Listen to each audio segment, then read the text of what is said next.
Hello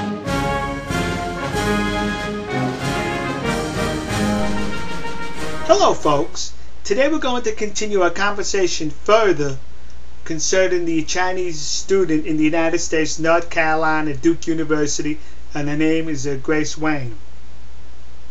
But first what I'd like to do is tell all you communist agents in China, in Beijing, to gather around. I've got some advice for you. Whomever is responsible for your public relations of the Middle Kingdom, I suggest you take this person or persons and ship them off to a gulag, because they've been a dismal failure for you thus far. First we have the Tibetan issue, how you messed that up. Then we have that torch. The torch traveled around the world and that was a disaster. Adolf Hitler didn't have the problems with the torch that you did.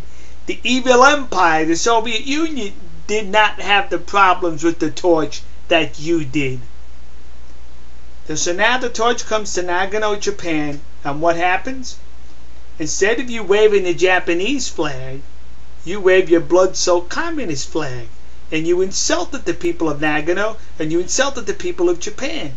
But that insult wasn't enough for you. You then went on to Tokyo to do the same thing when your president or premier went to go visit Tokyo. What did your Chinese students do? Once again, insultingly they waved the communist blood-soaked flag in Tokyo instead of the Japanese flag, insulting the Japanese even further. You infuriated the people of Japan when you did that. You didn't gain any converts. You didn't gain any people to be sympathetic to whatever you were trying to do. You gained enemies. So now you alienated the nation of Japan. You figured that wasn't good enough. So now you have the students in Duke University, North Carolina, United States of America. You have them wave your blood-soaked flag. Here in the United States, we didn't just see the red of that flag. We saw red, white, and blue for the United States flag. Oh, we love demonstrations in this country. We even like a riot or two. But we don't like you rubbing your flag in our face in our country. You're going to protest in our country. You show some respect and you wave the flag of these here United States. Listen, you communist students who are here in this country, you are a guest of this nation. You're not a citizen. You don't have the rights as we citizens have here. Show some respect. Disgraziato. But let me tell you a little story. Some years ago, a bunch of illegal immigrants, mainly from Mexico, decided they wanted some rights in this country. So they held big demonstrations all across the United States. And what they did, a mistake. Oh, they had Mexican flags all throughout the demonstrations. And that infuriated Americans. Americans went ballistic seeing that there.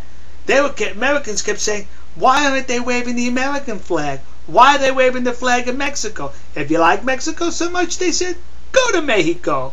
But if you're going to protest here, you're going to live here, you wave the American flag. And it was a public relations disaster for the demonstration organizers. So a couple of weeks later, they held another demonstration, and the organizers said, leave the Mexican flag home and wave the American flag. So that's what they did. They left the Mexican flag home and they waved the American flag, but it didn't work. It was too late. The damage was done.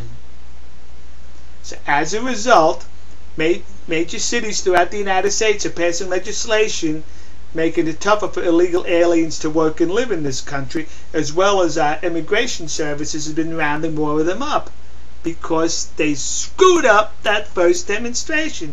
Just like you idiots in charge of the government in Beijing.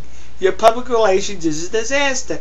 You keep that blood-soaked flag in the Middle Kingdom. And when you come to another country, you show respect to that country. Yeah!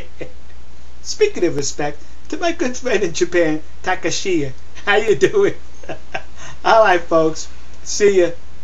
God bless you. God bless America. And God bless the nation you happen to be in. See ya.